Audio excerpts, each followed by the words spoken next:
안녕하세요. 오늘은 어떤 거를 검색해볼까요? 타닥타닥타닥. 제가 미는 연관 검색어에 오프닝 멘트인데 아무도 안 쓰셔서 제가 한번 써봅니다. 오늘은 뭘 검색해볼까요? 따라라락. 언니랑 민망해요. 저는 요즘에 약간 제 안에 핫이슈가 늘 핫이슈긴 했는데 꼰대라서 어떻게 되면 꼰대가 안 될까? 꼰대가 되지 않으려면 어떻게 해야 되지? 했을 때 친구들이랑 또 이런 얘기를 되게 많이 하거든요. 그래서 꼰대 했을 때 오만과 편견 약간 이게 없어야지 꼰대가 되지 않는다 이런 얘기를 해가지고 여러분의 생각이 궁금하더라고요. 꼰대가 되지 않으려면 어떤 행동을 취해야 될까요? 제가 생각하기에 꼰대가 되지 않기가 힘들어요. 그러니까 인정하는 게 중요한 것 같아요. 자신의 그 뭐 나이듦 내지는 그 상황, 그러니까 그걸 인정하지 않고 제 주변에는 그런 사람도 있거든요. 자신 아직도 젊다. 아니 물론 뭐 그 마음이나 이런 태도 내지는 이제 신체 뭐 운동을 열심히 하면 그럴 수 있다고는 생각이 되는데. 나이 들면서 변해가는 것들에 대해서 충실히 따라가야 될 것들도 있는 것 같아요. 맞아. 네, 그런 거를 인정하지 않는 순간 꼰대가 되는 것 같아요. 그래서 저는 만약에 그 질문을 하신다면 꼰대가 되지 않는 방법 인정하라. 꼰대임을 인정. 여름 씨는 꼰대의 조건이 뭐라고 생각하시나요? 저는 사실 꼰대 같은 어른들이랑 대화하는 거 되게 좋아하거든요. 저는 그런 거에 대해서 되게 불쾌감이 없고 그냥 저는 노인들이 대부분이니까 그냥 그대로 받아들이는 편이긴 한데 저는 꼰대의 조건이자 꼰대가 되지 않기 위해서에 필요한 조건이 대화라고 생각하는데 그분들이랑 대화를 할 때 제일 먼저 나오는 나 때는 말이야 약간 이렇게 얘기하는 근데 맞아. 제가 생각하는 대화의 조건은 나 때는 말이야 라고 말했으면 그 젊은 사람이 저 지금은요 라고 얘기했을 때 그걸 들어줘야 된다고 생각을 해요. 역시 소통. 그게 대화이고 자기 혼자 대화하는 게 아니라 남의 얘기도 들을 준비가 되어 있는 거잖아요. 그래서 저는 꼰대 분들이랑 대화할 때도 제 얘기 막 하려고 하거든요. 약간 그래서 제가 더 불편하지 않은 것 같고 그분을 설득시켜야 돼요. 약간 이런 게 있어서 역시 대화, 소통 배워야겠네요. 저는 꼰대랑 얘기하는 거 정말 싫어해서. 오늘 연관 검색어 타다타다 검색어 오늘 탈꼰대 아이콘 윤여정 씨인데요. 윤여정 씨에 대해서 다들 어떻게 생각하시나요? 저희가 지난번에 바로 윤식당에 대해서 뭐 나영석 PD에 대해서 얘기를 해가지고 또 가까운 주제이기도 한데요. 이 주제를 강력히 추천했던 분이 세미 씨였어요. 네, 제가 추천했어요. 왜 윤여정 씨에 대해서 이야기를 하고 싶었는지 한번 들어볼까요? 제가 추천한 이유는 배우 윤여정이라는 인물에 대해서도 뭐 얘기하고 싶었지만 우리 제이님께서 이제 언급하셨던 어떤 뭐 어른, 뭐 꼰대 이것과도 좀 관련이 있어요. 그러니까 인간 윤여정, 특히 나영석 PD의 윤식당에 드러난 아마 배우 윤여정보다는 인간 윤여정을 좀 생각을 해서 좀 추천을 했거든요. 특히 요즘에 그런 얘기 많이 있잖아요. 존경받은 어른이 없다. 누구나 어른이 돼가고 언젠가는 할머니, 할아버지 돼서 죽을 텐데 왜 존경하지 않을까?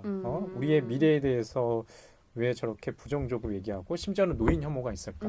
그에 비해 그 윤식당에서 보여주는 윤여정 씨의 태도가 좀 눈에 띄었어요. 물론 윤여정 씨가 꼬장꼬장한 것도 좀 있죠. 그러니까 어른이기 때문에 하지만 어느 순간에 이제 사과하는 모습을 보여준다는 점에서 제가 추천하고 싶었거든요. 저는 윤여정 씨에 대해서 그 전에는 오히려 할머니 같은 느낌이 더 강했는데 요즘에 들어서 오히려 더 젊어진 느낌이 더 많이 느껴지더라고요. 그래서 여름 씨는 윤여정 씨에 대해서 어떻게 생각하고 계시나요? 저도 아까 제가 대화, 소통 막 이렇게 얘기했는데 윤여정 씨가 이번에 좀 화제되면서 윤식당 관련 인터뷰에서 얘기를 했는데 뭐 노인에 대해서 얘기할 때 우리는 낡았고 매너리즘에 빠졌고 편견을 가지고 있다. 뭐 살아온 경험 때문에 많이 오염되어 있다라고 얘기를 쭉 하면서 마지막에 자기는 중요하게 생각하는 게 남북 통일도 중요하다고 생각하지만 우리 사회 세대 간의 소통이 안 되는 게 너무 심각하다라고 문제 제기를 했더라고요. 저는 이게 제가 말하는 꼰대들과의 대화법 그러니까 이 사람이 꼰대가 아니기 위해서 노력하는 어른, 제가 추구하는 그런 어른의 모습을 하고 있는 것 같아서 되게 긍정적으로 봤고, 말씀하신 것처럼 연관 검색어 찾으려고 윤여정 이렇게 검색하면 진짜 동년배의 나이든 배우들부터 막 젊은 이서진, 정유미부터 시작해서 김민희 막 이렇게 있고, 예능도 뜨고 또 에코백 막 선글라스 막 이런 거 뜨잖아요. 패션 아이템부터 되게 정말 폭넓은 연관 검색어를 가지고 있는 분이더라고요. 그것처럼 진짜 젊어진 느낌? 나이든 맞아, 연기도 맞아. 잘하시고 약간 트렌디한 느낌의 연기도 잘하시고 맞아, 이런 맞아. 다채로운 매력이 있으신 배우이신 것 맞아, 같는 맞아. 것 같아요. 네, 그런 것 같아요. 그러니까 노희경 작품에 종종 나왔죠. 윤여정 씨가. 제가 윤여정이라는 이제 인물이 아니라 배우가 눈에 띄었던 이유가요. 뭐 제가 쉬는 시간에 잠깐 언급했지만 이분이 연기 스펙트럼이 굉장히 넓어요. 그 도시적인 이미지도 있고 그냥 어떤 할머니 농촌에 이제 우리가 흔히 보는 그 굽정한 허리에 그런 할머니의 이미지도 있어요. 그 연기 속에서 팔색조화 같다고 하나? 스펙트럼이 넓어서 개인적으로는 굉장히 이상했던 경험이 있어요. 과거에 관호인데 이 인물이 도시에도 나왔다가 농촌에도 나오는데 전혀 어색하지가 않은 거예요. 그래서 어떤 생각이 들었냐면 아주 연기를 참 잘하시는 건가? 라는 생각을 했어요. 물론 이분이 20대 초반에 굉장히 핫했다면서요. 핫했다면서요. 어떤 영화였나요? 뭐 김기현 감독의 한여? 그래서 그 한여 실제로 리메이크도 됐잖아요. 뭐 그때는 전도연 씨가 그 한여의 주인공 역할을 맡고 선배 한여의 역할로 윤여정 씨가 출연했었죠. 그런데 그 윤여정 씨를 보면서 이제 제가 들었던 것들은 참 연기를 갖다가 뭐라고 해야 되나 뭐 잘한다라는 느낌보다도 어색하지 않다라는 느낌이 저는 있는 것 같아요. 맞아. 저도 찾아보다가 알았는데, 저도 윤여정 씨가 연기하는 모습을 자주 본 느낌은 아니었는데, 찾아보니까 그런 얘기가 있더라고요. 윤여정 씨는 자기 그대로의 연기를 좋아한다고. 메소드 연기 아니라고. 맞아요. 그런 얘기 하더라고요. 그래가지고 더 뭔가 흡수가 잘 되는 듯한 느낌이 강한 것 같더라고요. 그래서 뭐 메소드 연기라는 게 그 인물에 완전히 빠져가지고 되는 건데 그런 인터뷰를 하시더라고요. 죽여주는 여자를 보면서 자기가 이전까지는 만약 내가 저런 A라는 인물이라면 어떻게 행동할까라고 해서 나는 자신을 연기했다는 거예요. 근데 죽여주는 여자 이제 작년에 개봉했던 이재용 감독의 죽여주는 여자에서는 그게 굉장히 힘들었다고 말하더라고요. 왜냐하면 자기가 상상할 수 없는 경험할 수 없는 인물이었기 때문에 특히 죽여주는 여자의 그 영어 원제가 뭐냐면요. 더 바카스 레이디예요. 여기서 실제로 이제 바카스 할머니로 나오시거든요. 그러니까 그런 것들을 봤을 때 벌써 윤여정 씨가 제가 알기로 한 70에 가까운 나이신데도 불구하고 지금까지 연기 활동을 계속하고 사회 활동 하시면서 이렇게 보여줄 수 있다는 게 좀 놀라운 것 같아요. 죽여주는 여자 좀 혹시 보신 적 있으세요? 네. 저는 이제 죽여주는 여자를 뭐 어울러서 좀 생각하고 싶었는데 아까도 이제 꼰대와도 계속 연결이 돼요. 왜냐하면 영어 원제가 이제 보여주는 것처럼 경제력 없는 노인, 특히 여성이 마지막에 볼 수 있는 우리가 보고 싶지 않는 그런 것들이죠. 그런 현 주소를 보여주는 지표라 이 영화가 화제가 됐었고 이 영화의 작년에 만약에 흥행이 됐다면 어느 정도는 좀 흥행이 된 것 같은데 제가 생각하기에 윤여정이라는 배우를 빼놓고는 좀 생각하기 힘든 영화 아니었을까라는 생각을 좀 했어요. 저도 죽여주는 여자가 되게 놀라운 지점이 그런 건 것 같아요. 그러니까 되게 나이 드신 배우가 원탑 주연으로서 심지어 남자 배우들이 그런 경우는 많은데 여자 배우 중에 노년의 배우가 그렇게 주연을 하는 경우는 거의 없으니까 조금 신기하고 약간 되게 대단하다? 그러니까 그걸 어떻게 보면 끌어가는 힘이 있는 거니까 대단하다는 생각이 많이 드는 것 같아요. 작년에 부국제 때 제가 GV에 참석하진 않았는데 죽여주는 여자가 부국제 때 처음 나왔거든요. 개봉 직전이었어요. 그래서 제 지인이 GV에 갔는데 그게 아침 10시 영화였나? 그래서 엄청 일찍이었대요. 근데 진짜 힘들잖아. 배우들 GV 맨날 안 오는데 윤여정 씨가 더군다나 오기로 예정도 안 돼 있었고 감독만 오기로 돼 있어서 GV 하는구나 했는데 갑자기 윤여정 씨가 들어오는 거예요. 그래서 나 너무 피곤하다고 들어오자마자 그렇게 하더니 GV에 원래 다 서서 하잖아요. 갑자기 의자가 막 세팅돼가지고 의자 자기 좀 앉아서 해야겠다고 앉아가지고 GV가 진행됐다는 얘기했더라고요. 근데 그래도 원래 일정도 없었는데 자기가 그냥 오고 싶어가지고 오신 거라고 해가지고 진짜 대단하시다 생각했어요. 역시 노인은 아침잠이 없어. 이재용 감독과의 친분도 좀 있는 것 같아요. 제가 인터뷰를 읽어보면 이재용 감독과 주기적으로 잘 만나신대요. 근데 이재용 감독이 말하는 윤여정 씨 굉장히 친구 같다라고 연배가 많이 차이가 나지만 이런 역할을 처음에 제안했을 때는 윤여정이라는 배우밖에 생각나지 않았다고 얘기하니까 그만큼 배우 윤여정에 대한 믿음이나 신뢰가 있었던 것 같다는 생각이 들었어요. 그래서 이 영화를 지금 조금 더 얘기해 보자면요. 죽여주는 여자에서도 이게 미숙이라는 인물로 나오는데 뭐 과거에는 뭐 공장에서도 일해봤고 흔히 얘기하는 뭐 양공주라고 얘기하잖아요. 이제 미군을 상대로 하는 뭐 이런 이제 직업 여성으로서도 뭐 일해봤고 그게 이제 이어지다 지금은 이제 파고다 공원을 일대로 활동하시는 바카스 할머니로 나오시거든요. 그러니까 이 영화가 굉장히 소재가 보고 싶지 않은 소재를 갖다가 좀 보여주는 영화이기 때문에 솔직히 저도 만약에 보라고 이렇게 얘기하지 않으면 안 볼 것 같아요. 흔히 이제 불쾌한 현실은 외면하기 십상이잖아요. 그런데 여기 속에서 말 그대로 이제 이름 없는 여성을 연기를 잘 하세요. 특히 뭐 허름한 여관에서의 그런 몇몇 장면들 배우로서 굉장히 힘들었을 것 같다는 생각도 좀 들더라고요. 그런 뭐 성행위 물론 그게 전혀 뭐 에로틱하다거나 뭐 이렇게 안 나오죠. 굉장히 좀 안 돼 보이는 장면들 뭐 단속도 당하고 막 이러잖아요. 그 영화 속에서 보면은 막 그러거든요. 이제 경찰에서 단속하는데 또 그런 것들 뭐 피하고.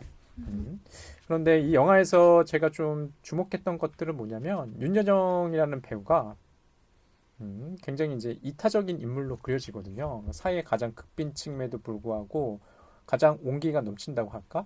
그에 비해 주변의 남성들은 굉장히 무기력해요.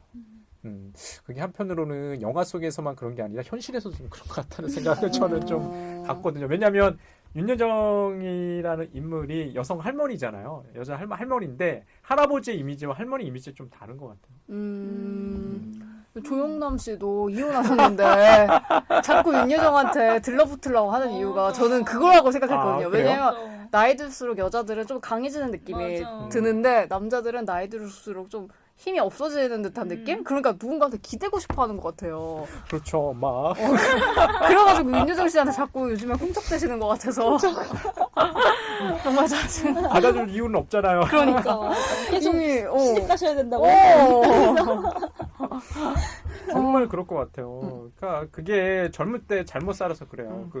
좀 조영남 씨 탓할 건 아닌데 진짜 위키 항목 보면은 조영남 씨는 아니 조영남 씨 탓할 게 아닌 게 아니라 탓해야 돼요. 탓해야 되죠. 거기는 뭐 그렇게 나와 있더라고요. 윤여정 씨가 만약에 자신에 대해서 얘기했다면 자기는 매장당했을 거야. 맞아. 사회적 매장 얼마나 진상을 부렸으면 그랬을까 싶더라고요. 그런 거 보면 진짜 윤여정 씨 정말 쿨하시고 정말 꼰대와는 다른 건가? 이거는 아무튼 되게 뒤끝은 없는 것 같아요. 저는 그런 생각했어요. 그냥 강하신 거 아닌가 이분이? 기본적으로 사회적으로 20대 때 좀 핫하다가 결혼을 하면서 은퇴했잖아요. 거의 한 10년 정도 미국에 이민을 가서 살다가 이혼을 하고서 한국에서 다시 배우를 거의 한 40대 안팎으로 출발을 했을 텐데 항상 자기가 얘기하잖아요. 먹고 살기 위해서 연기했다고. 그 다음에 그럴 때마다 이제 좀 용감해지신 것 같아요. 그래서 이혼녀로서 이렇게 생활도 유지해야 되고 연기를 하니까 연기에 대한 뚜렷한 철학이 있다고 그때는 없었을 것 같아요. 지금은 일을 정말 즐거워서 한다는 느낌이 있어요. 맞아요. 지금 나이에 활동할 수 있는 분들이 맞아, 별로 없죠. 별로 없어요. 그런 면에서는 행운하시죠. 꾸준히 불러줘. 어린 사람들이 같이 작업하자고. 맞아. 그러면서 투덜투덜하면서 나오시는 거지. 내가 오늘 나오기 힘들었는데 의자에 앉아야겠다. 되게 자연스럽게 배우 윤여정 씨에서 사생활 윤여정 씨 갔는데 또 그 사생활을 우리가 얘기할 수 있는 게 예능인으로서 윤여정 씨라서인 것 같아요. 그래서 여름 씨는 예능인 윤여정 씨에 대해서 어떻게 생각하세요? 예능인이라고 하기엔 좀 그런가? 아무튼 요즘에 뉴스에도 나오시고.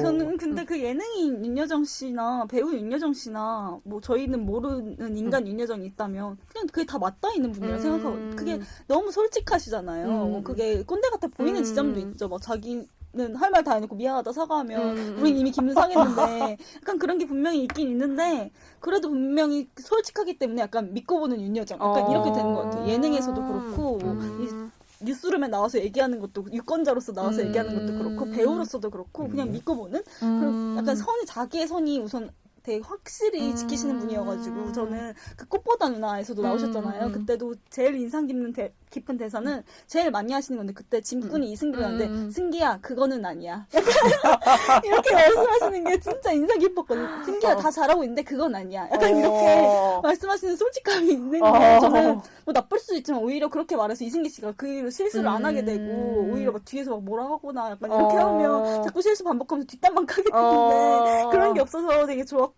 근데 윤식당에서는 또 그것도 아예 없어졌다. 그거는 아니야도 아니고 그냥 괜찮아 약간 이렇게 하거나 미안해 고마워 이렇게 하시는 게 좀 더 변하신 모습도 있는 것 같고 아무튼 그런 자기의 확고한 선을 지키면서 솔직함 그게 되게 중요한 것 같아요.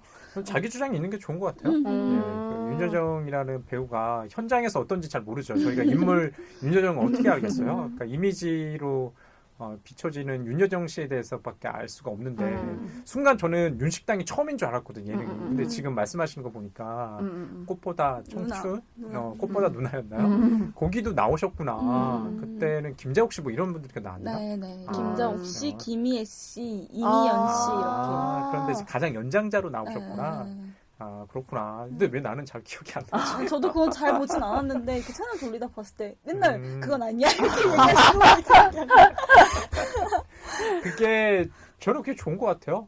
왜냐면 자기가 할 말이 있는데 이렇게 꾹 참고 뒤에서 뒷담화 까는 것보다는 앞에서 야 그건 아니라고 얘기해주고 하는 게 훨씬 좋죠. 뭐.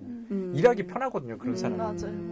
나중에 가서 뒷담화 까거나 아니면 제 일 못한다고 이렇게 얘기하는 것보다 낫죠. 보통 일 잘 안 가르쳐 주잖아요. 귀찮아서.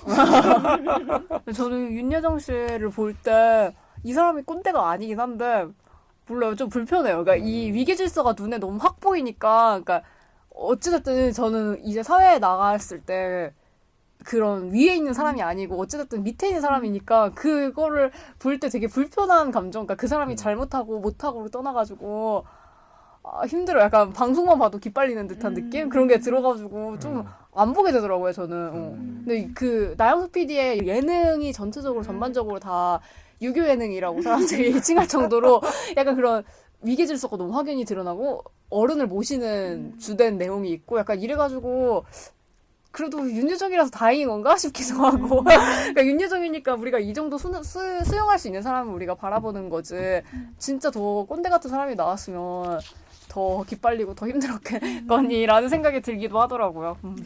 그런 지적은 맞는 것 같아요. 아까 저희가 지난주에 나영석 PD를 다뤘잖아요. 그러니까 나영석 PD의 전반적인 그 프로그램 컨셉을 보면 위계가 없는 듯 하면서도 보여요. 늘 막내가 중요하잖아요. 맞아. 노예를 불쌍해. 저번에 그 알쓸 신잡도 좀 그런 것 같아요. 네, 거기서 이제 가장 막내 역할로 나오는 게 이제 정대승 교수일 불쌍해. 것 같은데, 거기에 비해서 가장 연장자가 누군가요? 유시민 씨 아닌가요? 그런 것 같아요. 유시민 씨가 너무 말을 많이 하시더라고요. 갑자기 이제 그런 얘기 나온 게 좀 이상한데 윤여정 씨 얘기하면서 연장자가 너무 말을 많이 해요. 그러니까 그 나영석 PD의 그 작품에서도 그래서 윤식당에서도 이게 윤식당이잖아요. 그러니까 윤여정 씨가 비중이 크다는 생각을 좀 했었거든요.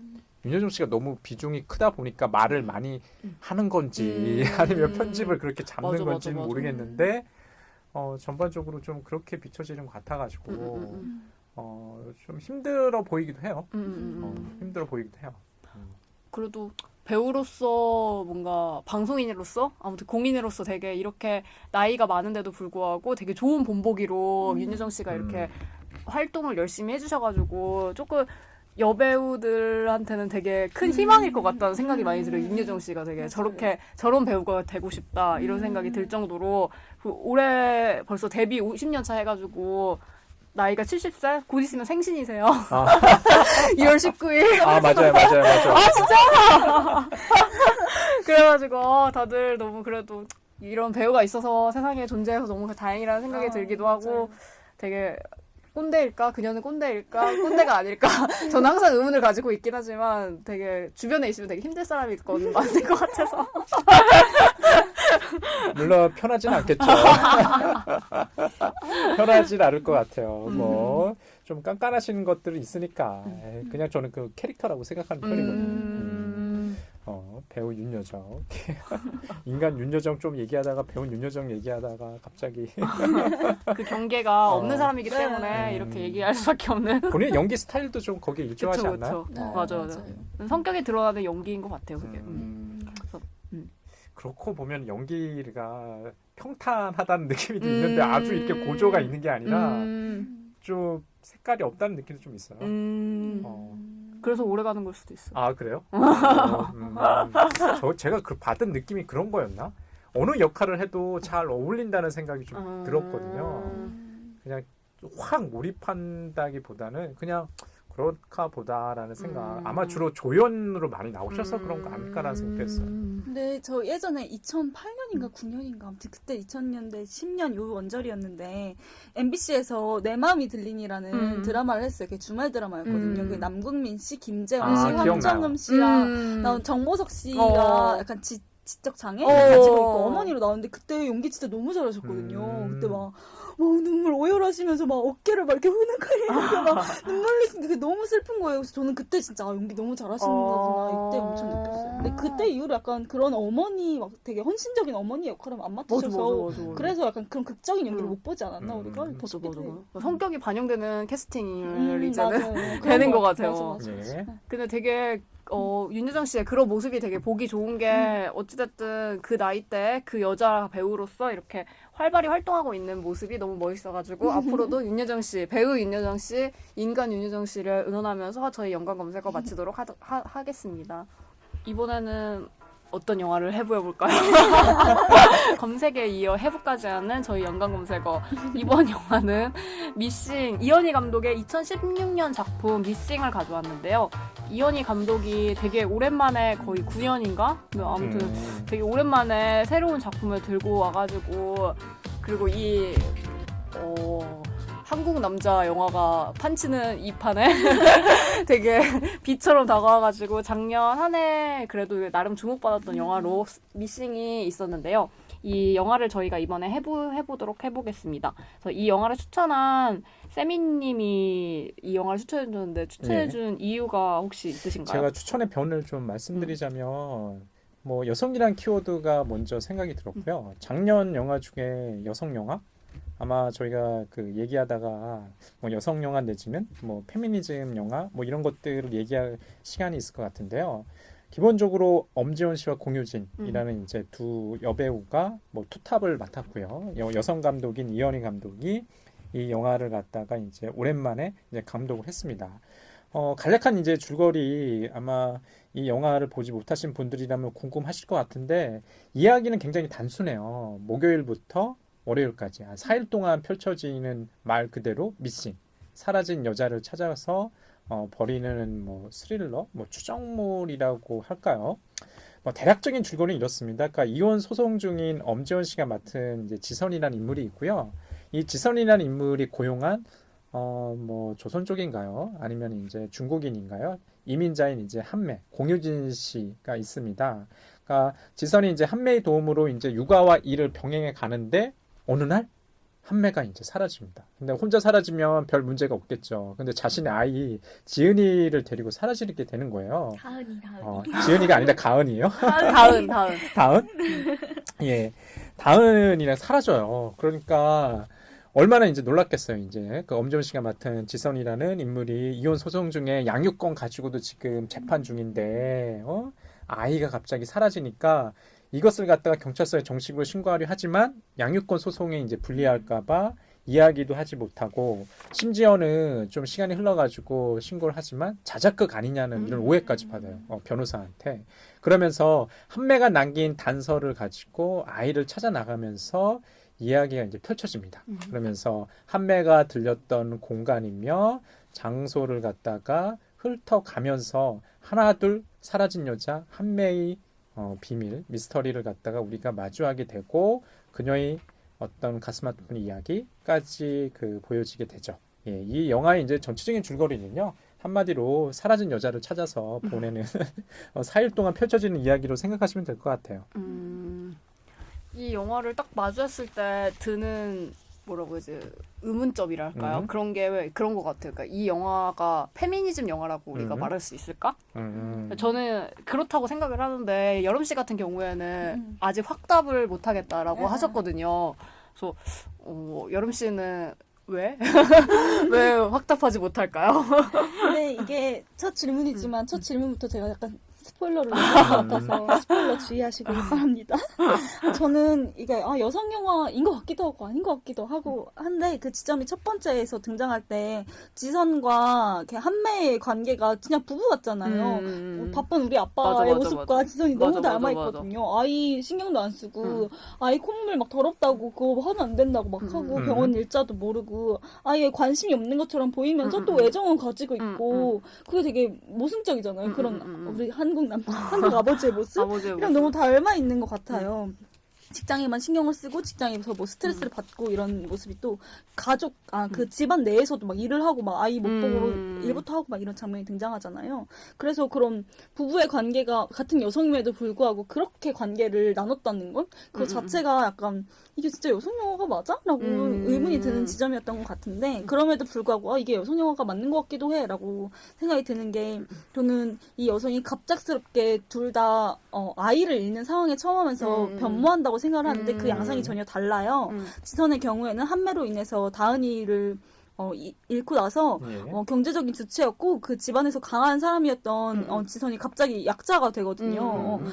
경찰에 신고도 할 수 없는 상황이고 꼭 신고까지 했는데 이제 뭐 자작극으로 몰리게 되면서 오히려 피해자가 되고 자신의 촉각, 자신의 감각만을 의지해가지고 활동하는 게 되게 여성이 감각적이다. 여성의 촉은 믿을 수밖에 없다라는 말처럼 그렇게 감각에만 의존해서 자기 자신을 영위해야 되는 여성이 되더라고요. 근데 한매 같은 경우에는 아이가 있었을 때는 그 폭력을 당하면서 그런 유약한 여성의 위치에 있었지만 오히려 아이가 죽고 나서부터 자기가 이 자신의 아이를 죽게 한 그 시부모와 남편에게 복수하려고 하잖아요. 그 전에는 박현익이라는 그 목련이 일대의 한매와 연인 관계였던 박현익이 그 남편을 막 패니까 그래도 자기 애 아빠니까 패지 말라고 막 이렇게 말을 하는데 나중에는 박현익한테 찾아가서 그 개새끼 죽여달라라고까지 말을 하거든요. 그렇게 아이를 잃고 나서 변하는 모습이 지선은 유약해졌다면 오히려 한매는 강해지더라고요. 그래서 그 여성이 나중에 사건이 해결되는 지점에서 그 바다에서 만나게 되잖아요. 그때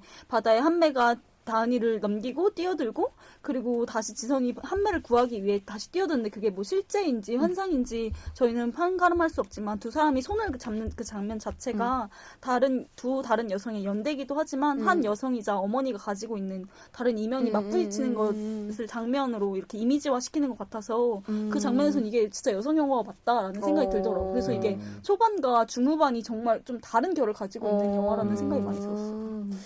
저는 그 질문을 하신다면 이 영화 과연 페미니즘 영화일까? 그러니까 페미니즘 영화 어떤 영화인지 잘 모르겠어요. 뭐 페미니즘 영화라고 한다면 여성의 모습을 주체적인 여성의 모습을 잘 보여준 영화. 그러니까 여성의 모습이라는 게 뭘까라고 물어보신다면 그러니까 여성을 둘러싼 억압이 굉장히 이 영화에서 많이 나와요. 그러니까 엄지원 씨가 맡은 지선이라는 인물이 지금 처해 있는 상황. 일과 육아를 동시에 해나가는데 도와줄 사람이 없어요. 정말 신기한 게 가족이 잘 안 보여요. 그렇죠. 그 엄지원 씨 주변의 가족이라고 하면 전 남편과 맞아. 전 시어머니. 맞아. 친정이 안 보이죠. 예, 친정이 안 보여요. 그게 또 굉장히 이상하더라고요. 저는 지금 와서 생각해 보니까. 보통은 어머니가 좀 이렇게 보일 법한데 왜냐하면 보통 친정 어머니한테 그 아이 육아를 맡기잖아요. 물론 이제 그런 상황이 아니었나 보죠. 하지만은 전혀 안 보이고 그런 주변 상황들이라는 게 보면 육아에 방해되는 사람들만 보이는 거죠. 그 다음에 홍보사 직원으로 나오게 되는데 그 일을 갖다가 병행하다 보니까 그 주변에서 쪼는 사람들도 다 남성이에요. 드라마 제작사 무슨 대표 막 시도 때도 없이 전화 와가지고 그 홍보 일을 갖다가 물어보고 그 다음에 변호사 남자 변호사죠. 그 밖에 이제 경찰 마찬가지로 다 남자들이에요. 그러니까 어떻게 보면은 이 영화 속에서 엄지원 씨가 공효지가 투탑인데 말 그대로 여성의 두 여성의 연대를 보여주는 것 같은데 실제로는 그 연대가 아니죠. 이제 그 공효진 씨가 맡은 한매가 그러니까 뒤통수 치는 영화인데 그런 면에 보면은 저는 페미니즘 영화는 아닌 것 같아요. 이 영화. 물론 이현희 감독이 여성이기 때문에 여성 감독이 이 영화를 갖다가 뭐 만들고 뭐 좀 이름 있는 여성 여배우가 나오긴 하지만 이 주제나 내용상에 과연 페미니즘 영화일까? 저는 좀 부정적인 것 같아요. 저는 이 영화를 굉장히 페미니즘 영화라고 생각했기 때문에 그리고 또 스포이긴 하지만 저는 마지막 장면이 약간 서로 연대하는 느낌이 되게 강했거든요. 그러니까 마치 이 힘든 일들을 우리가 함께 나누자라는 인상으로 저한테 느껴져가지고 그런 것도 있고 그러니까 되게 여자로서의 삶이 힘들다는 게 결혼한 여자로서의 삶을 벗어났음에도 불구하고 이 사람이 힘들잖아요, 지선이. 심지어 자기가 참여한 드라마의 제목도 이혼할 수 있을까? 근데 심지어 잃었어, 이게. 이걸 잃었는데도 이 문제 해결됐다고 생각을 했음에도 불구하고 여성한테 가해지는 문제라고 해야 되나? 그러니까 양육의 문제? 그리고 이혼 후에 그 얽혀있는 가족들 간의 문제? 약간 이런 문제를 그냥 계속 드러나게 보여주니까 조금 그런 지점에서 저는 좀 문제의식을 가지고 있어가지고 페미니즘 영화라는 생각을 했었고요. 그리고 이들 사이에서 뭐라고 해야지 주변인들이 다 남자인데 마치 박현익 씨라는 그 배우 박해준 씨가 한 그 역할이 마치 이 둘을 구원해줄 것처럼 보여지는데 결국에는 구하는 건 서로거든요. 그러니까 한매와 지선이라는 그래서 그런 연대 같은 것도 그렇고 그리고 되게 이 둘을 되게 접점으로 잡는 지점 중에 하나가 행동을 비슷하게 둘이 편집점을 같이 둔다고 해야 되나? 그러니까 뭐 아이 돌사진 찍는 거라던가 아니면 시어머니의 구박 그리고 손으로 소파 뜯는 거 이것도 완전 그냥 대사로 나오죠. 그러니까 똑같네 목련이랑 그러니까 이런 식으로 뭔가 그 좀 연대라는 게 되게 강해가지고 저는 이 영화가 페미니즘 영화가 아닌가라는 생각을 많이 했었거든요. 저는 이제 마지막 장면도 전 그렇게 봤거든요. 그러니까 손을 내미는데 뿌리치잖아요.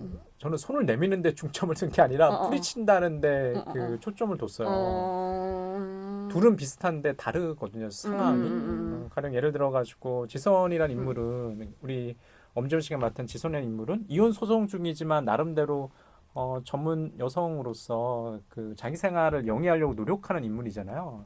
그에 비해 공효진 씨가 맡은 한매라는 인물은 정말 아무것도 없는 인물.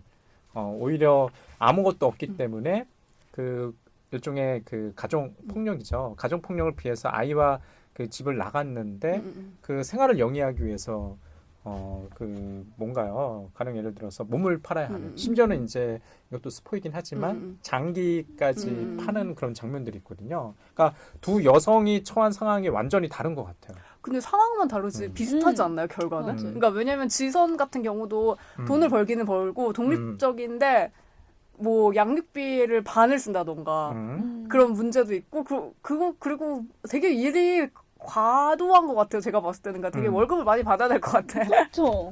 근데 되게 얘기를 들어보면 좀 돈을 못 번다는 식으로 시어머니도 이렇게 말을 하는 거 보니까 변호사도 막 그렇게 얘기하잖아요. 약간 그런 식으로 하니까 뭔가 물론 더 나은 삶이긴 해요. 한매보다는. 그래도 뭔가 약간 다른 시간을 걷지만 같은 상황인 것처럼 둘이 그렇게 느껴졌거든요. 거울이 미치 같다는 게 되게 그래요? 많아서.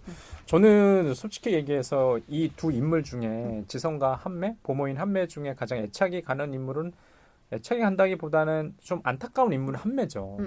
한매는 아이도 잃고 자신의 목숨도 잃잖아요. 결국엔. 그에 비해서 지선은 뭐 잠깐 아이를 갖다가 잃어버리긴 하지만 아이를 되찾죠. 과연 이 두 여성의 삶이라는 게 같다고 할 수 있을까? 물론 그런 표현이 적절한 것 같아요. 그러니까 시간의 차이가 있는 것 같아요. 만약에 여기 등장하는 보모 한매가 좀 나중에는 어떤 시간을 걸까 보면은 여전히 한 지선 정도의 삶을 가질 것 같아요. 아이랑 같이 살고 해서 아둥바둥하면서 살아갈 것 같거든요. 저는 그래서 아까 손을 뿌리치는 행위가 중요하다고 생각하셨다는데 저는 그게 한매가 아이를 선택한 거라고 봤거든요. 지선이 자신의 아이를 되찾았지 그냥 자기가 아이를 되찾는 길은 자신의 죽음이니까 그냥 같이 죽음을 사귀고 그렇게 선택한 그래서 그게 거울 이미지를 보였던 것 같아요. 연대로 보이고. 그러니까 거울 이미지를 보여주는 그 영화 속의 씬들은 굉장히 많아요. 맞아. 특히 오버랩되면서 환상처럼 보여주는 네. 장면들 많죠. 그러니까 데자부처럼 보여주는 게 크게 두 가지 장면이 있는데요. 그러니까 복도에서 한매가 일했던 가게를 찾아가는데 우리 지선이 복도의 의자를 갖다가 신경질적으로 이제 긁고 있는 장면에서 또 과거의 한매의 모습이 비춰지고 또 복도를 갖다가 걷다가 뒤돌아보는 직원의 모습이 여자 직원의 모습이 한매의 얼굴로 변하면서 그런 것들이 다 데자부 현상들이 있거든요. 그래서 아까 말씀하셨던 것처럼 다른 시간대를 살아가지만 두 여성이 비슷한 경험들을 갖다가 하게 되는 일종의 거울 이미지의 이제 효과들이 좀 있어요. 예, 그런 것도 이 영화 속에서 좀 이 청취자 여러분들이 좀 주목해서 보시면 아까 지금 한매가 아니라 이제 이 두 분들이 지적하셨던 것처럼 이게 여성 영화로서 페미니즘 영화로 볼 수 있을 만한 그런 대목들은 있는 것 같아요. 저는 이현희 감독 전작 안 봤는데 보셨나요? 예, 저는 ING? 봤어요. 저도 안 봤어요. 그것도 2007년 어깨 너머의 맞아, 연인이라는 맞아, 작품인데 맞아. 그것도 여성 영화더라고요. 이미연 씨랑 이태란 씨가 출연하셨는데 그것도 여성의 성적인 그런 담론을 해서 막 사람들이 좀 안 좋게 평가했는데 사람들이 이 영화가 흥행하지 못한 건 남자들이 싫어할 만한 얘기이기 때문이다. 약간 이런 말이 있을 정도로 이거 완전 여성 얘기를 되게 솔직하게 표현했다고 하는데 이것도 전혀 다른 두 여성이 등장하는 것 같아요. 막 자유로운 연애를 꿈꾸는 사람이 있고 또 어떤 남자에게 기생해서 약간 돈 받고 막 이런 거 좋아하는 두 여성이 있는데 전혀 다른데 그 여성들이 결국에 어느 사건으로 합쳐지고 되게 뭐라 해야 되지 거울 이미지처럼 약간 그려진다. 전혀 다른 여성이. 그래서 약간 이런 여성 영화를 계속 시도하셨는데 그게 너무 힘드신 9년이나 쉬시다가 드디어 이제 판이 왔어 하고 영화를 하신 게 아닌가라는 생각까지 들더라고요. 저는 어깨너머 연인을 봤거든요. 그러니까 이미연 씨가 나왔던 작품. 그 다음에 또 이태란 씨. 아마 이제 이미연 씨는 싱글 역할로 나왔던 것 같고요. 이태란 씨는 말 그대로 그런 역할로 나와요. 유부녀로 나오는데 남편이 바람펴서 이혼하는 그런 역할로 나오고 합쳐지나 영화 속에서 아마 합쳐지진 않았을 거예요. 거기 이제 그 남편 역할로 나오시는 배우가 윤문식 씨가 윤문식 씨였나? 윤문식이면 윤문식 이문식 그게 아닌 것 같아요. 모르겠어. 그런데 뭐 그렇게 나왔던 기억들이 나는데요.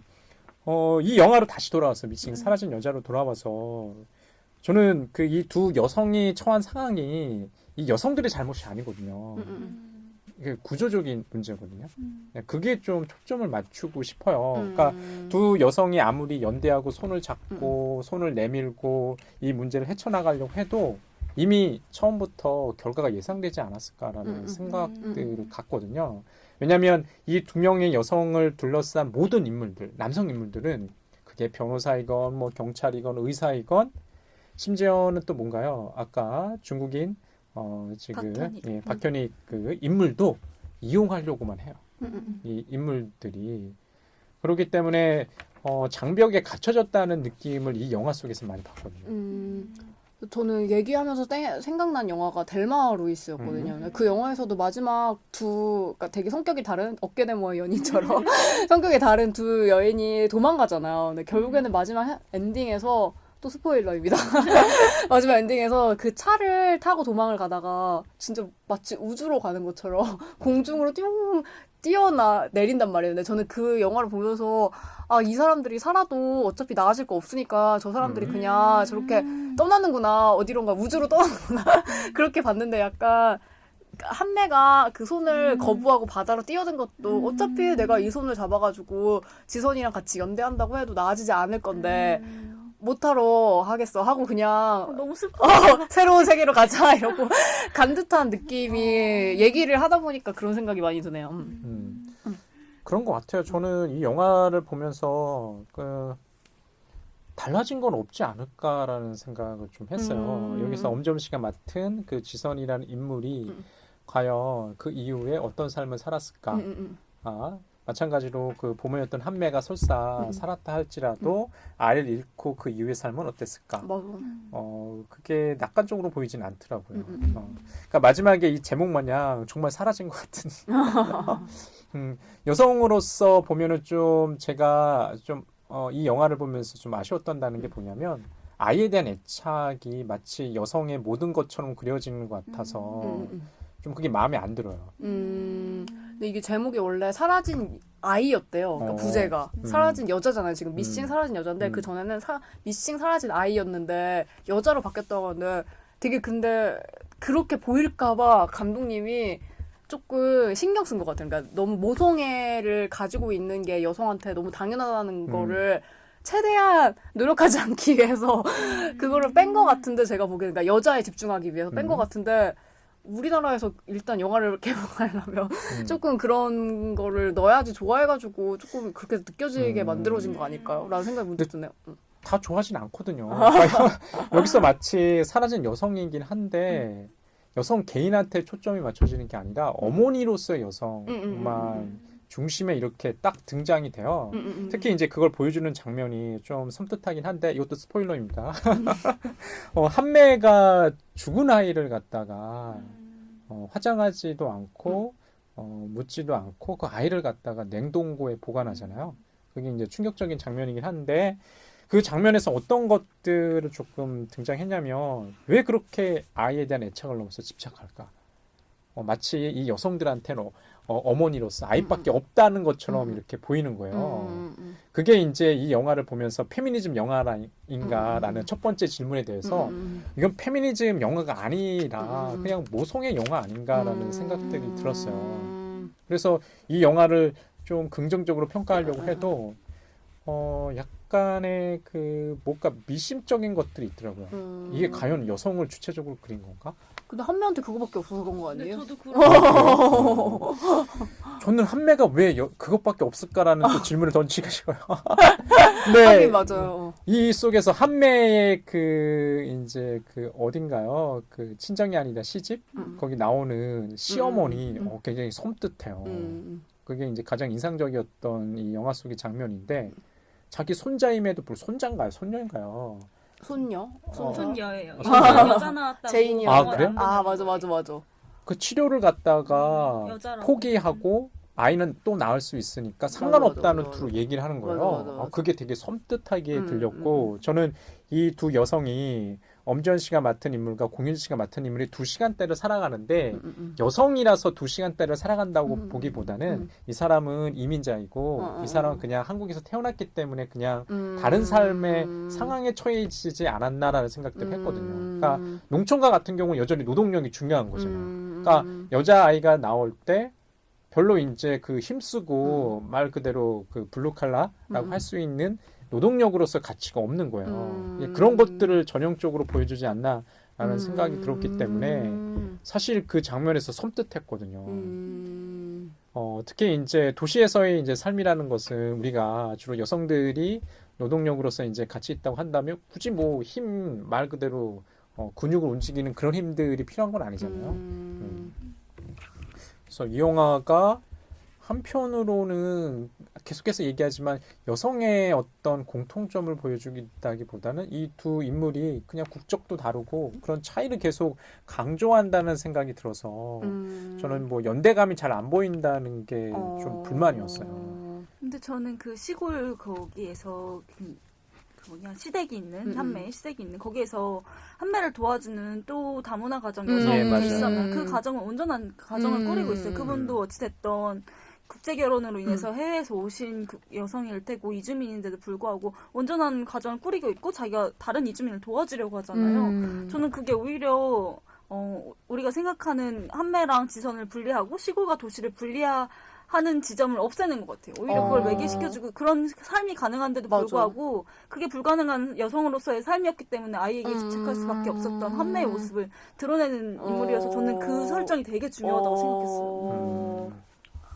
대체 이 영화는 여성 영화인지 이주민 영화인지 알 수가 없네요. 영화를 저는 다시 보면서 조금 약간 소름 돋았다 그런 해야 되나? 하는 게 너무 복선이 노골적으로 깔려 있어가지고 그러니까 처음에 봤을 때는 이 영화가 극장에서 제가 안 봤거든요. 그러니까 친구가 이 영화를 봤는데 이현희 감독 영화이기 때문에 난 보겠다 해가지고 보러 갔는데 별로 생각보다 재미없었대요. 그래가지고 계속 그냥 미루다가 그냥 어떤 일로 봐야 되는 일이 생겨가지고 봤는데 생각보다 괜찮은 거예요. 그래서 생각보다 괜찮은데 왜 이 영화 안 흥행했지? 라는 생각을 했는데 이번에 연관 검색어 때문에 준비를 하면서 다시 봤는데 정말 노골적일 정도로. 저 너무 놀랐어요.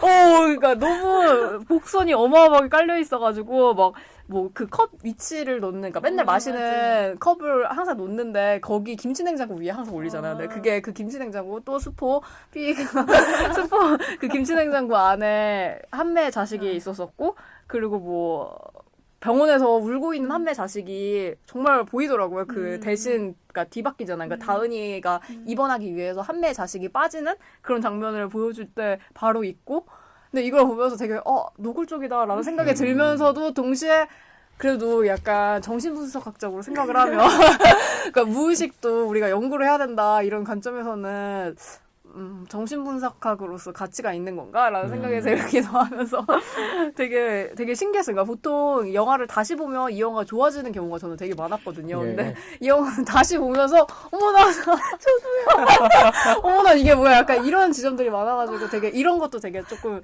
특이했던 것 같아요.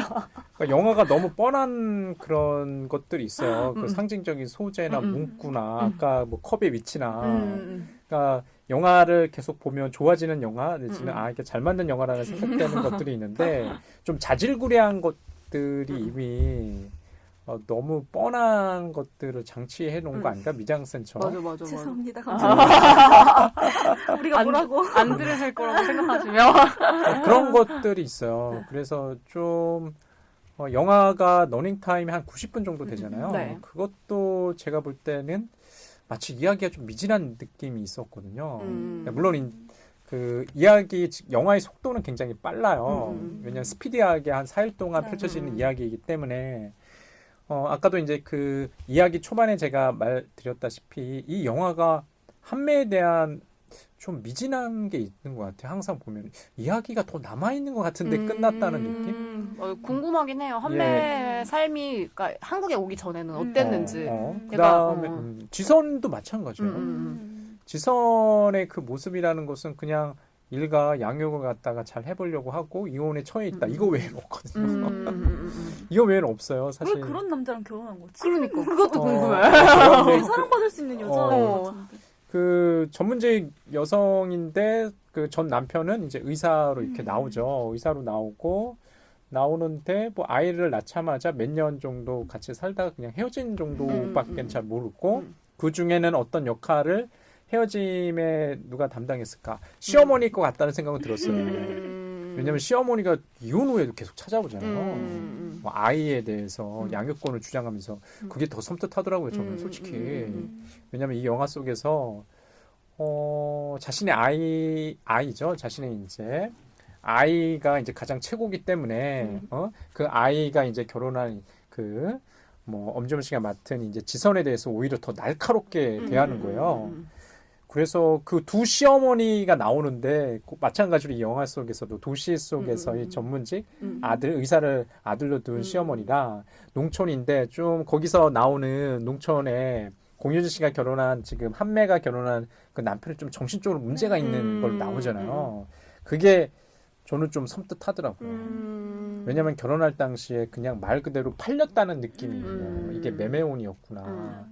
그냥 매매혼으로서 중국에서 이 한매라는 여성을 그냥 사서 아이만 낳고 노동력으로 쓰려고 산다는 느낌이 팍 드는 거예요. 그러니까 이 영화가 굉장히 좀 기분 나쁜 영화라는 생각이 들었어요. 그러니까 정서적으로 제가 보면 이 영화가 엄지원 씨가 맡은 지선이라는 인물의 시선을 따라가면서 조바심을 내면서 따라가야 되는데 딱히 저는 그렇지 않더라고요. 두 분은 어떠셨는지 좀 궁금해요. 근데 저는 처음에 봤을 땐 진짜 재밌게 봤어요. 생각보다 좀 기대가 낮아서일 수 있는데 저도 일이 있어서 다운을 받아서 나중에 컴퓨터로 보게 됐는데 생각보다 너무 재밌는 거예요. 그래서 진짜 재밌다 하면서 저는 지선을 따라서 되게 많이 봤거든요. 근데 그 섬뜩하셨다는 그 두 장면, 시어머니가 등장하는 두 장면이 저는 진짜 현실 속에 너무 있을 법한 일이잖아요. 특히 그 말도 안 된다고 생각하는 한매의 시대에게 있는 그 시어머니가 정말 말도 안 된다고 생각하는데 그 말도 안 되는 일이 현실에서 일어나고 있을 것 같다는 생각이 너무 들어서 그게 되게 고통스러웠거든요. 연기도 너무 잘하셨어요. 네, 그래서 나는 그냥 현지인 섭외한 줄 알고 진짜. 너무 싫어, 너무 무서웠어요. 저는 지선의 관점에서 따라가긴 했는데 영화를 보고 나서 남는 건 한매인 느낌? 맞아요. 저는 엄지연이라는 배우를 되게 좋아하거든요. 음. 세상에서 제일 예쁜 배우 엄지연.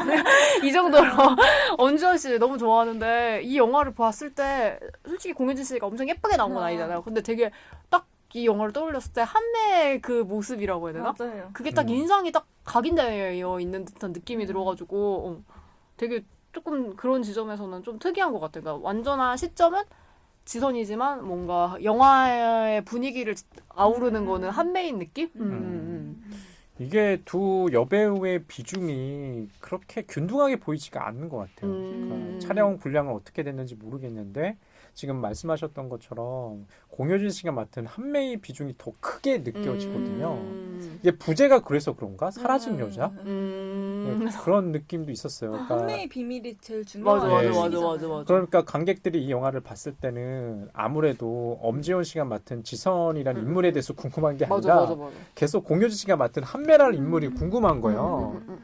그러니까 그러다 보니까 두 인물이 연기할 때 뭐 원탑이 아니라 투탑으로 이렇게 아마 홍보도 하고 광고도 했을 것 같은데 엄지연이라는 배우는 잘 안 보이고요. 공효진이라는 배우만 유독 보인다는 생각이 좀 들었어요. 물론 이제 감독이 노력했겠죠. 예, 이게 두 배우 여배우의 어떤 비중이라든지 이런 것들을 갖다 촬영을 하면서 균등하게 가져가려고 하는 것들은 좀 보이는데 여전히 좀 아쉬운 것 같아요. 엄지원 씨가 하는 역할은 꼭 엄지원이어야 했을까라는 생각이 좀 들었어요. 저는 솔직히. 엄지원이 아니라 다른 여배우가 맡았어도 그 정도는 나오지 않았을까라는 생각을 좀 했거든요. 오히려 영화보다 드라마로 나왔으면 되게 재밌게 명드 얘기를 들었을 것 같아요. 4부작. 4일 하루. 8부작이나 16부작은 안 돼요. 4부작이에요. 네. 아마 이것도 있을 것 같아요. 이게 여배우들로만 이끌어 가니까 흥행이나 이런 면에 있어서 처음에 시나리오나 기획 단계에서부터 좀 반발이 많지 않았을까? 맞아. 라는 생각도 좀 들어요. 맞아요. 만약에 이 두 여배우가 안 받았으면 누가 보겠니? 막 이런 질문도 좀 있었을 것 같은데 캐스팅 단계에서. 근데 두 배우 다 약간 티켓 파워가 없는 배우인데. 근데 여배우 중에 티켓 파워가 있는 여배우가 있나요? 엄정화?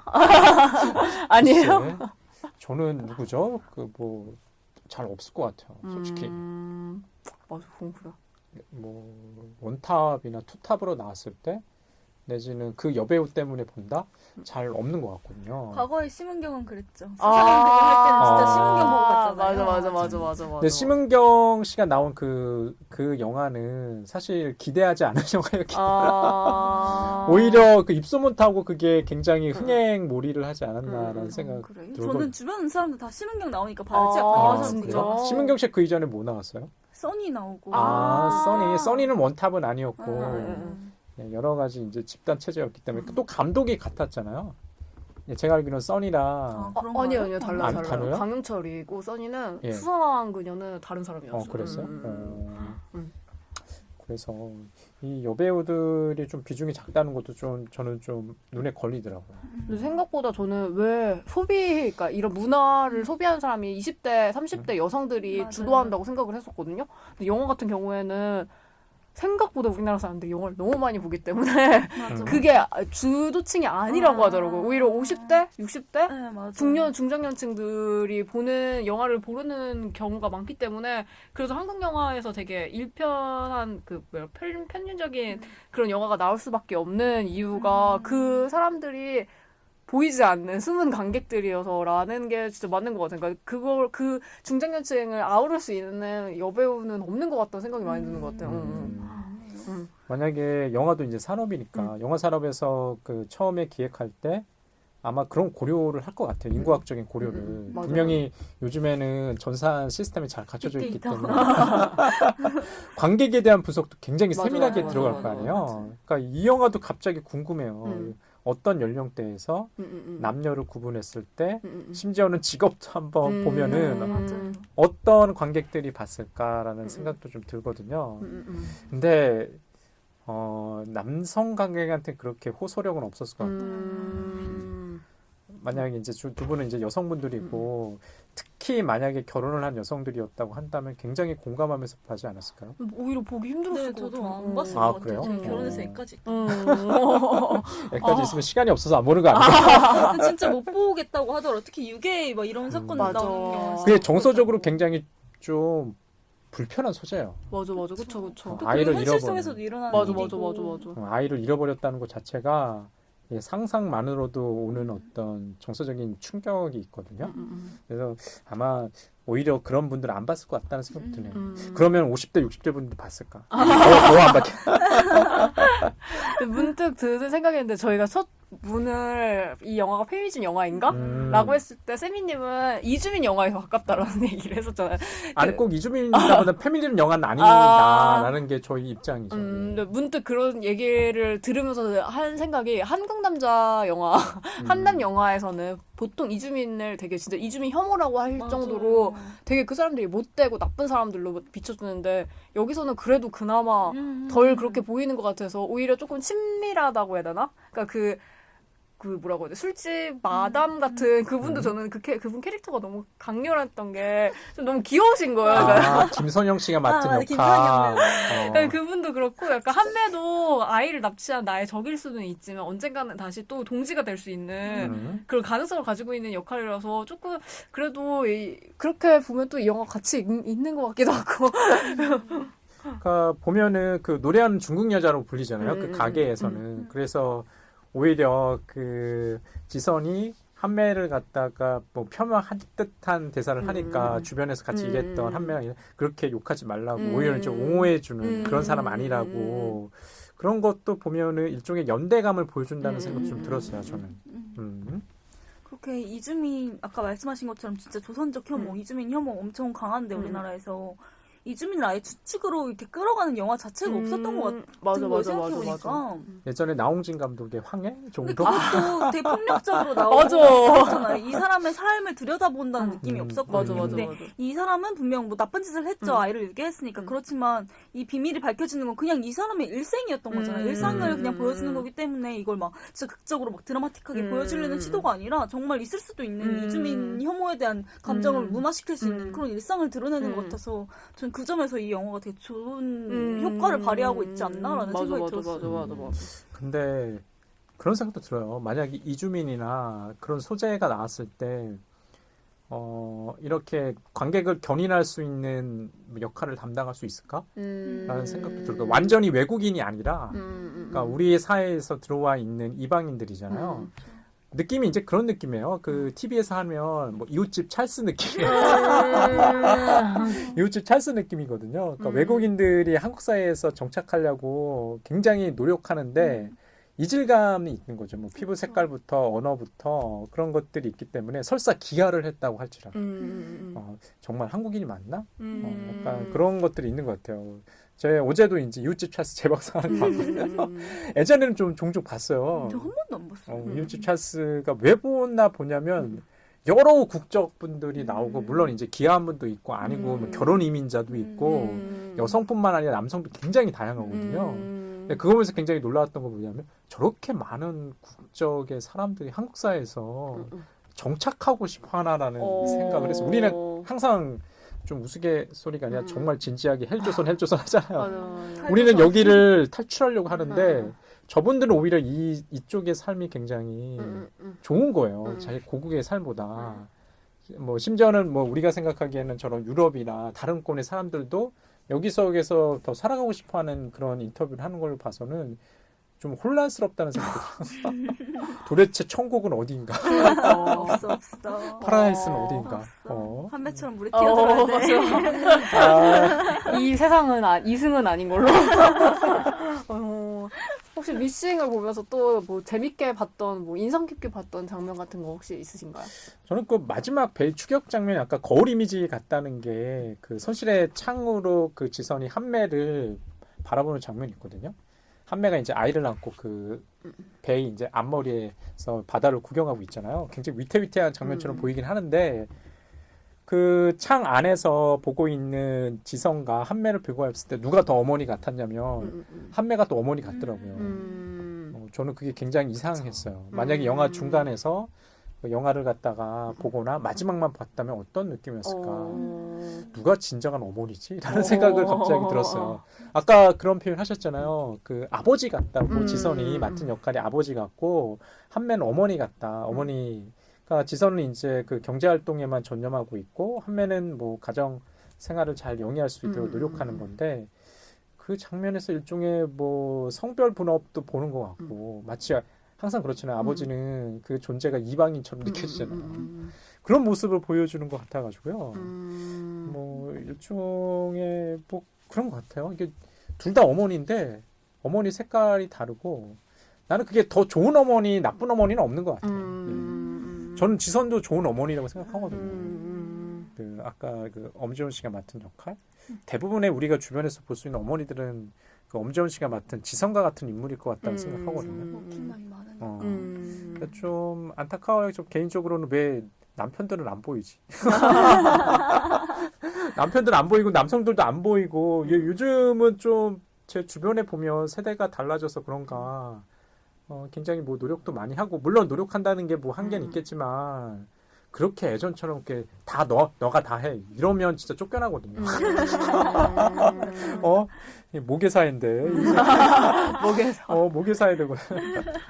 여름님은 뭐 인상 깊었던 장면 같은 거 혹시 있었나요? 저는 마지막으로? 정확히 기억은 안 나는데 지선이 경찰서에 신고를 하러 갔던 거였나? 근데 차를 처음에 운전하는 거였어. 근데 그때 다은이를 잃었으니까 불운전한 상태에서 막 덜덜 떨면서 운전을 하는데 이렇게 조금 운전을 하면 차가 확 끼어들어서 확 멈추고 조금 더 운전하면 차가 확 끼어들어서 멈추고 이렇게 하더라고요. 근데 그게 지선이 정신적으로 되게 불안정한 상태였기 때문에 운전을 미숙하게 해서일 수도 있겠지만 그런 위협이 진짜 어디서나 늘 있다는 걸 보여주는 것 같았어요. 그게 지선이 그 전에 그냥 출근을 하는 장면에서도 일어날 수 있는 장면 같고 그게 그냥 일상적인 장면처럼 그게 그냥 중간에 확 삽입되어 있다는 느낌이 들더라고요. 그래서 전 그 장면이 되게 인상 깊었고 그 장면이 제일 막 맞아. 또 네. 시작이기도 하니까. 네, 그랬던 것 같아요. 저희 이렇게 미싱에 대해서 해부를 했는데 이 해부 결과 만족하시나요, 다들? 그래서 저희 그냥 간단하게 미싱에 대해서 한 줄 평씩 얘기하면서 마칠까요? 저는 아까 이제 페미니즘 영화를 물어보시면서 시작했잖아요. 여성을 둘러싼 장애물들이 굉장히 많은 것 같아요. 그러니까 보이는 장애물로서 아까 뭐 자동차 이런 거 얘기하셨지만 보이지 않는 장애물. 그게 저는 다 구조적인 문제라고 생각하거든요. 그러니까 영화에서 너무 표피만 보지 마시고 이 영화를 보시면서 여성으로 산다는 것, 특히 남성 청취자분들이 있을 것 같은데 좀 생각해 봤으면 해요. 예. 저 같은 경우에는 이 영화가 미싱하고 부제가 사라진 여잔데 죽잖아요. 결국 사라지잖아요. 근데 그게 사라지기 때문에 영화에서 계속 추록되는 게 플래시백이거든요. 그래서 아예 한매가 사라지고 나서 한매를 돌아오게 하는 것 같다는 생각을 많이 했어요. 기억을 계속 회상을 하면서. 그래서 약간 미싱 사라진 여자지만 그 여자를 돌아오게 하려는 시도이지 않았나. 우리가 그리고 그 돌아옴을 지켜봐야 하고 같이 돌아가야 하는 건 아닐까 라는 의문으로 이 영화를 평하고 싶어요. 저는 미싱 이 영화가 이런 납치극이 되게 말도 안 된다고 생각이 되지만 뭐 납치까지는 아니더라도 아무튼 이 영화 자체는 현실인 것 같아요. 그래서 너무 영화로서만 보지 말고 현실로서 이 영화를 봤으면 하는 바람으로 이 영상 해부 결과를 이렇게 내놓도록 하겠습니다. 저희 이렇게 미싱에 대해서 5월에는 여성을 테마로 얘기를 했기 때문에 다음 시간에는 새로운 테마로 가져와서 이야기를 해보도록 하겠습니다. 감사합니다. 네, 고맙습니다.